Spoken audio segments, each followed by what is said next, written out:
Hey folks, what's up? I would like to thank all of you for lauding my last video and fostering me to do the next one. So in this video, I'm bringing y'all the etymology of another set of English words with Indian origin, focusing solely on the British Raj in India. Our colonial history is part of our reflection today, and the relationship between Britain and India is visible today in the English language spoken across the world. From words with an apparent Indian origin, there are several words which have evolved from the Indian languages. Without further ado, our first word in this video is Juggernaut. The word Juggernaut gives an impression of an immense or unstoppable force that crushes everything in its path. This term is derived from the word Jagannath, itself derived from the Sanskrit word Jagannatha, which means Lord of the World, and is esteemed as a title for Lord Vishnu. In an annual festival, the idol of Lord Jagannath is carried around in religious processions.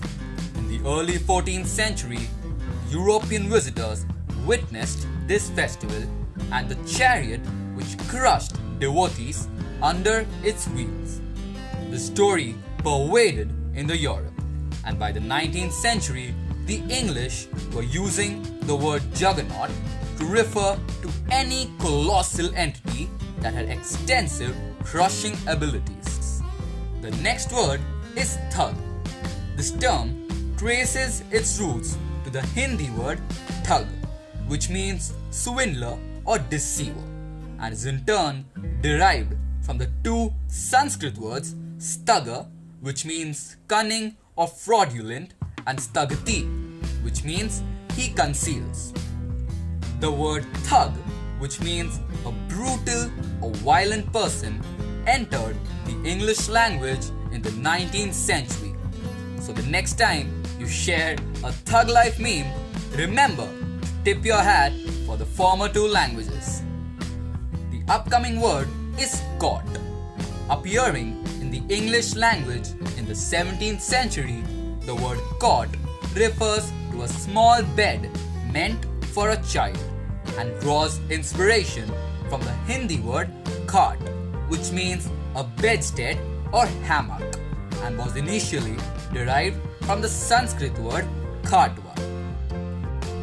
Moving on, the next word is veranda. This word first appeared in the English language in the 18th century and was brought to us from the word veranda, which interestingly features in both Portuguese and Hindi and means a terrace or balcony which is attached to a house. The next word is punch. I'm not referring to the fist punch. The punch I've mentioned is a drink which is concocted from wine or spirits mixed with water, fruit juices, spices, etc.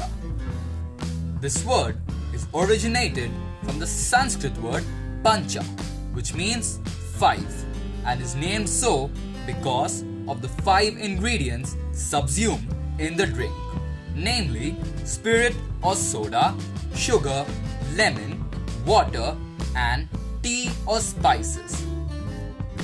Blighty, the word which was brought to the English language from the Hindi word vilayati, means foreigner. Initially, it was used to refer to exotic foreign things, but subsequently became a term which meant Britain or England. It came into common use by the soldiers of the First and Second World Wars. The next word is bandana.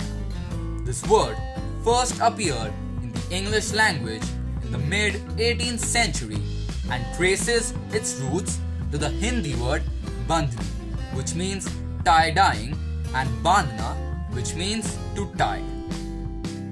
These stem from the Sanskrit roots bandhnati, which means he ties, and bandhana, which means a bond. In the 18th and 19th century, bandanas were frequently known as bandanas. The upcoming word is sugar.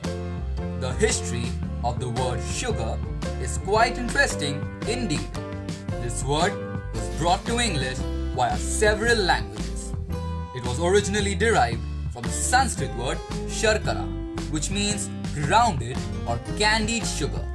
The former word eventually became shakkar in Persian, sukar in Arabic, sukaram in medieval Latin, sucre in French, and finally sugar in English. The last word is mango. This tropical fruit, arguably the most luscious fruit, was brought to English from the Malayalam word manga, which in turn derives from the Tamil word mangai during the spice trade period in India in the 15th and 16th centuries. With this, I would like to conclude my video.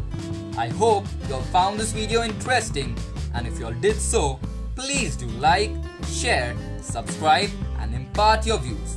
Keep smiling, keep shining. Until next time, Namaste. By the way guys, the word Namaste is also an Indian origin word adopted by the English language and was derived from the Sanskrit words namas and te, which means bowing to you. Well, that's all from my side, and this time it's truly a namaste.